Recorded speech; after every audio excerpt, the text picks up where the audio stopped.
श्रेष्ठ गीत ਇਹ ਬਾਈਬਲ ਦੀ ਇੱਕ ਪ੍ਰਸਿੱਧ ਪਰ ਚੰਗੇ ਢੰਗ ਨਾਲ ਨਾ ਸਮਝੀ ਗਈ ਕਿਤਾਬ ਹੈ। ਇਹ ਪ੍ਰੇਮ ਕਵਿਤਾਵਾਂ ਦੇ 8 ਅਧਿਆਏ ਹਨ ਅਤੇ ਇਸ ਵਿੱਚ ਜਾਣ ਪਛਾਣ ਅਤੇ ਸਿੱਟਾ ਹੈ, ਪਰ ਕਿਤਾਬ ਵਿੱਚ ਕਿਸੇ ਵੀ ਤਰ੍ਹਾਂ ਦੀ ਠੋਸ ਸਾਹਿਤਿਕ ਰਚਨਾ ਨਹੀਂ ਹੈ ਅਤੇ ਇਹ ਇਸ ਲਈ ਹੈ ਕਿਉਂਕਿ ਇਹ ਕਵਿਤਾਵਾਂ ਦਾ ਸੰਗ੍ਰਹਿ ਹੈ। ਉਹਨਾਂ ਦਾ ਮਤਲਬ ਮੁਲਾਂਕਣ ਕਰਨਾ ਜਾਂ ਅਲੱਗ ਹੋਣਾ ਨਹੀਂ ਹੈ। ਇਹ ਇੱਕ ਸਾਰ ਰੂਪ ਵਿੱਚ ਪੜ੍ਹਨ ਅਤੇ ਲਾਭ ਦੇ ਲਈ ਹੈ। ਕਿਤਾਬ ਦੀ ਪਹਿਲੀ ਪੰਕਤੀ ਸਾਨੂੰ ਦੱਸਦੀ ਹੈ ਕਿ ਇਹ श्रेष्ठ ਗੀਤ ਹੈ ਜੋ ਪਵਿੱਤਰਾਂ ਦਾ ਪਵਿੱਤਰ ਅਤੇ ਰਾਜਿਆਂ ਦੇ ਰਾਜੇ ਦੀ ਤਰ੍ਹਾਂ ਇੱਕ ਇਬਰਾਨੀ ਮੁਹਾਵਰਾ ਹੈ। ਇਹ ਕਿਸੇ ਗੱਲ ਦੀ ਮਹਾਨਤਾ ਦੱਸਣ ਦਾ ਇਬਰਾਨੀ ਤਰੀਕਾ ਹੈ, ਇਸ ਲਈ ਇਹ ਸਭ ਗੀਤਾਂ ਵਿੱਚੋਂ श्रेष्ठ ਗੀਤ ਹੈ। ਫਿਰ ਸਾਨੂੰ ਪਹਿਲੀ ਪੰਕਤੀ ਵਿੱਚ ਦੱਸਿਆ ਗਿਆ ਹੈ ਕਿ श्रेष्ठ ਗੀਤ ਸੁਲੇਮਾਨ ਦੇ ਹਨ, ਜਿਸ ਦਾ ਅਰਥ ਇਹ ਹੋ ਸਕਦਾ ਹੈ ਕਿ ਉਹ ਲੇਖਕ ਹੈ। ਆਖਿਰਕਾਰ ਉਸ ਦਾ ਨਾਮ ਕਿਤਾਬ ਨੂੰ ਸ਼ੁਰੂ ਕਰਦਾ ਹੈ, ਪਰ ਜਦੋਂ ਤੁਸੀਂ ਕਵਿਤਾਵਾਂ ਨੂੰ ਪੜ੍ਹਦੇ ਹੋ ਤਾਂ ਤੁਸੀਂ ਪਾਓਗੇ ਕਿ ਮੁੱਖ ਆਵਾਜ਼ ਕਿਸੇ ਔਰਤ ਦੀ ਹੈ ਜਿਸ ਨੂੰ ਮੇਰੀ ਪਿਆਰੀ ਕਹਿ ਕੇ ਸੰਬੋਧਿਤ ਕੀਤਾ ਗਿਆ ਹੈ, ਅਤੇ ਇੱਕ ਆਦਮੀ ਦੀ ਆਵਾਜ਼ ਵੀ ਹੈ ਜੋ ਸੁਲੇਮਾਨ ਦੀ ਨਹੀਂ ਜਾਪਦੀ।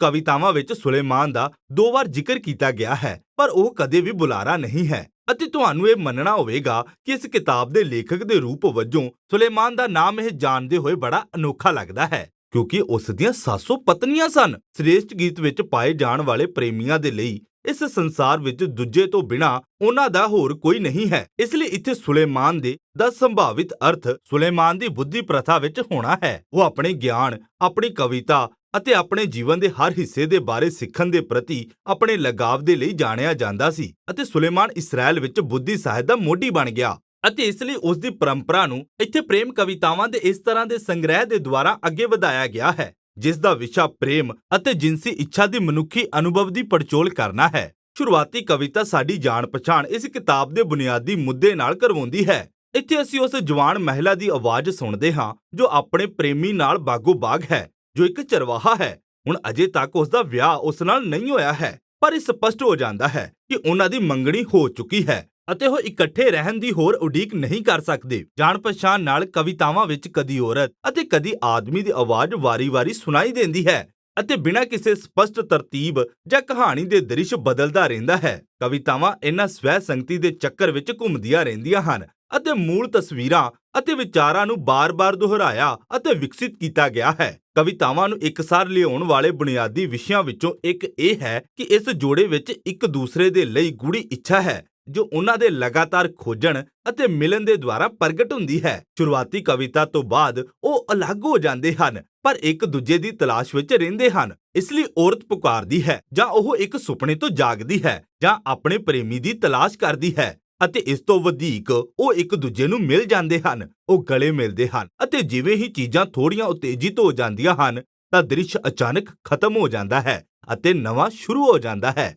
ਉਹ ਵਿਛੜ ਜਾਂਦੇ ਹਨ, ਇੱਕ ਦੂਸਰੇ ਨੂੰ ਲੱਭਦੇ ਹਨ ਅਤੇ ਇਸੇ ਤਰ੍ਹਾਂ ਹੀ ਚੱਲਦਾ ਰਹਿੰਦਾ ਹੈ। ਇੱਕ ਹੋਰ ਦੁਹਰਾਇਆ ਵਿਸ਼ਾ ਉਸ ਜੋੜੇ ਦਾ ਇੱਕ ਦੂਸਰੇ ਦੇ ਲਈ ਸਰੀਰਕ ਮੋਹ ਦੀ ਖੁਸ਼ੀ ਹੈ।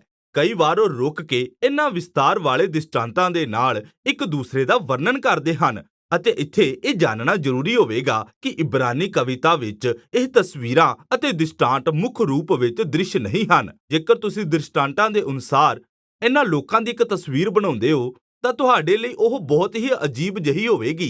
ਤੁਹਾਨੂੰ ਕੇਵਲ ਇਹਨਾਂ ਤਸਵੀਰਾਂ ਦੇ ਅਨੁਸਾਰ ਜਦੋਂ ਕਿ ਉਹ ਆਦਮੀ ਅਤੇ ਔਰਤ ਦੇ ਨਾਲ ਸੰਬੰਧਿਤ ਹੈ ਵਿਚਾਰ ਕਰਨ ਦੀ ਜ਼ਰੂਰਤ ਹੈ। ਜਦੋਂ ਤੁਸੀਂ ਇਹਨਾਂ ਕਾਵ ਚੱਕਰਾਂ ਨੂੰ ਪੜ੍ਹੋਗੇ ਤਾਂ ਪਾਓਗੇ ਕਿ ਉਹਨਾਂ ਦੀ ਇੱਛਾ ਅਤੇ ਆਨੰਦ ਅਤੇ ਮੋਹ ਵੱਲ ਖਿੱਚ ਵੱਧਦੀ ਜਾਂਦੀ ਹੈ ਅਤੇ ਇਹ ਚੂੜੀਦਾਰ ਦੁਹਰਾ ਜਿਨਸੀ ਪ੍ਰੇਮ ਦੇ ਭੇਤ ਅਤੇ ਸ਼ਕਤੀ ਤੇ ਧਿਆਨ ਕੇਂਦਰ ਅਤੇ ਉਸ ਦੇ ਧਿਆਨ ਲਗਾਉਣ ਦਾ ਇੱਕ ਕਾਵਿਕ ਤਰੀਕਾ ਹੈ। ਇਹ ਸਭ ਸਿੱਟੇ ਵੱਲ ਇਕਸਾਰ ਹੁੰਦਾ ਹੈ ਜੋ ਰੁਕ ਕੇ ਇਸ ਕਵਿਤਾ ਦੇ ਵਿਸ਼ੇ ਨੂੰ ਸੰਖੇਪ ਵਿੱਚ ਦੱਸਦਾ ਹੈ। ਕਿਉਂਜੋ ਪ੍ਰੇਮ ਮੌਤ ਵਰਗਾ ਬਲਵਾਨ ਹੈ, ਇਸ ਨੂੰ ਲੋਚਣਾ ਕਬਰ ਦੇ ਵਾਂਗ ਗੰਭੀਰ ਹੈ। ਉਸ ਦੀਆਂ ਲਾਟਾਂ ਅੱਗ ਦੀਆਂ ਹਨ। ਇੱਕ ਈਸ਼ਵਰੀ ਲਾਟ ਬਹੁਤ ਪਾਣੀ ਪ੍ਰੇਮ ਨੂੰ ਬੁਝਾ ਨਹੀਂ ਸਕਦੇ, ਨਾ ਹੜ ਉਹਨੂੰ ਦੱਬ ਸਕਦੇ ਹਨ। ਜੇ ਕੋਈ ਆਪਣੇ ਘਰ ਦਾ ਧਨ ਪ੍ਰੇਮ ਦੇ ਬਦਲੇ ਦਿੰਦਾ ਤਾਂ ਉਹ ਉਹਨੂੰ ਅਤ ਤੁੱਛ ਜਾਣਦੇ। ਕਵਿਤਾ ਪ੍ਰੇਮ ਦੀ ਤਾਕਤ ਅਤੇ ਜ਼ੋਰ ਤੇ ਚਾਨਣ ਪਾਉਂਦੀ ਹੈ। ਕਿਸ ਪ੍ਰਕਾਰ ਇਹ ਖੂਬਸੂਰਤ ਹੈ ਪਰ ਨਾਲ ਹੀ ਖਤਰਨਾਕ ਵੀ ਹੈ। ਅੱਗ ਦੀ ਤਰ੍ਹਾਂ ਜੇਕਰ ਪ੍ਰੇਮ ਦੀ ਦੁਰਵਰਤੋਂ ਹੋਵੇ ਤਾਂ ਇਹ ਲੋਕਾਂ ਨੂੰ ਨਸ਼ਟ ਕਰ ਸਕਦਾ ਹੈ ਅਤੇ ਜੇਕਰ ਇਸ ਦੀ ਸਹੀ ਵਰਤੋਂ ਹੋਵੇ ਤਾਂ ਇਹ ਜੀਵਨਦਾਇਕ ਹੈ। ਅੰਤ ਵਿੱਚ ਪਿਆਰ ਕਿਸੇ ਹੋਰ ਦੁਆਰਾ ਜਾਣਨ ਅਤੇ ਪੂਰੀ ਤਰ੍ਹਾਂ ਜਾਣੇ ਜਾਣ ਅਤੇ ਚਾਹੁਣ ਦੀ ਅਸੰਤੁਸ਼ਟ ਮਨੁੱਖੀ ਇੱਛਾ ਨੂੰ ਪ੍ਰਗਟ ਕਰਦਾ ਹੈ।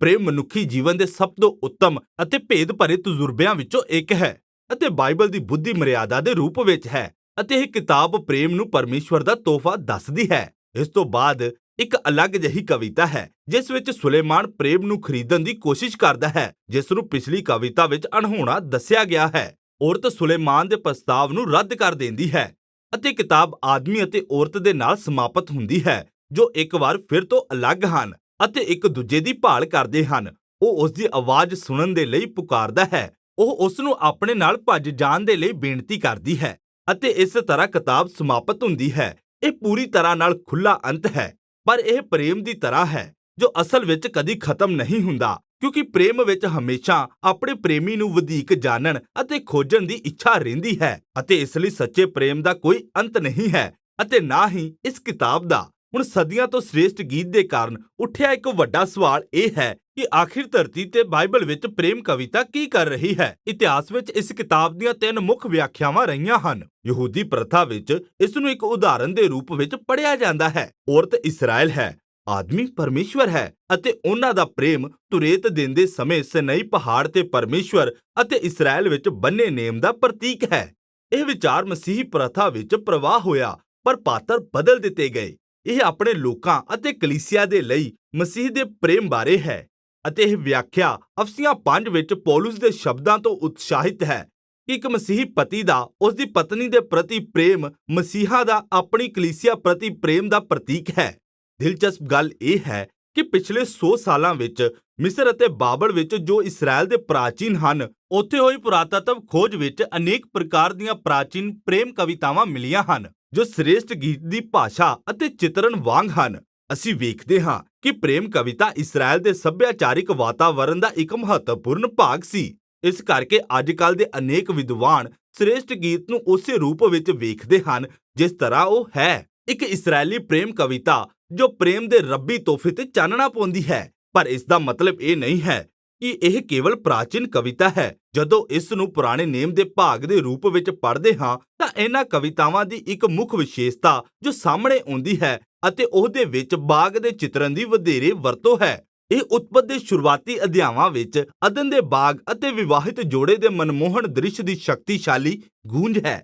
ਚਿਤਰਨ ਇਹ ਹੈ ਕਿ ਔਰਤ ਅਤੇ ਆਦਮੀ ਨੰਗੇ ਹਨ, ਪਰ ਉਹ ਫਿਰ ਵੀ ਪੂਰੀ ਤਰ੍ਹਾਂ ਨਾਲ ਇੱਕ ਹਨ ਅਤੇ ਇੱਕ ਦੂਜੇ ਤੋਂ ਸੁਰੱਖਿਅਤ ਹਨ ਅਤੇ ਇਹ ਸ੍ਰੇਸ਼ਟ ਗੀਤ ਦੇ ਪਿਛੋਕੜ ਵੱਲ ਗੂੰਜਦਾ ਹੈ। ਇਸ ਤਰ੍ਹਾਂ ਲੱਗਦਾ ਹੈ ਕਿ ਇਹਨਾਂ ਕਵਿਤਾਵਾਂ ਵਿੱਚ ਅਸੀਂ ਇੱਕ ਜੋੜੇ ਦੇ ਪ੍ਰੇਮ ਨੂੰ ਦੇਖ ਰਹੇ ਹਾਂ ਜਿਨ੍ਹਾਂ ਦਾ ਸਬੰਧ ਸਵਾਰਥ ਅਤੇ ਪਾਪ ਤੋਂ ਬੇਦਾਗ ਹੈ ਅਤੇ ਇਸ ਲਈ ਆਖਿਰਕਾਰ ਇਹ ਗੀਤ ਇੱਕ ਆਸ ਦਿੰਦਾ ਹੈ ਕਿ ਭਾਵੇਂ ਸਾਡੇ ਸਬੰਧ ਕਈ ਵਾਰ ਸਵਾਰਥ ਦੇ ਕਾਰਨ ਵਿਗੜ ਜਾਂਦੇ ਹਨ, ਪ੍ਰੇਮ ਇੱਕ ਉੱਤਮ ਤੋਹਫਾ ਹੈ ਅਤੇ ਇਸ ਦਾ ਉਦੇਸ਼ ਸਾਨੂੰ ਕਿਸੇ ਬਹੁਤਾਤ ਦੀ ਵੱਲ ਇਸ਼ਾਰਾ ਕਰਨਾ ਹੈ, ਅਰਥਾਤ ਪਰਮੇਸ਼ਵਰ ਦੇ ਪ੍ਰੇਮ ਦੇ ਤੋਹਫੇ ਦੀ ਵੱਲ ਇਸ਼ਾਰਾ ਕਰਨਾ ਹੈ ਜੋ ਕਿ ਇੱਕ ਦਿਨ ਆਪਣੀ ਪਿਆਰੀ ਦੁਨੀਆ ਵਿੱਚ ਪ੍ਰਵੇਸ਼ ਕਰੇਗਾ ਅਤੇ ਇਸ ਨੂੰ ਬਦਲ ਦੇਵੇਗਾ ਅਤੇ ਇਹੀ ਸਭ ਸ੍ਰੇਸ਼ਟ ਗੀਤ ਦੇ ਬਾਰੇ ਹੈ।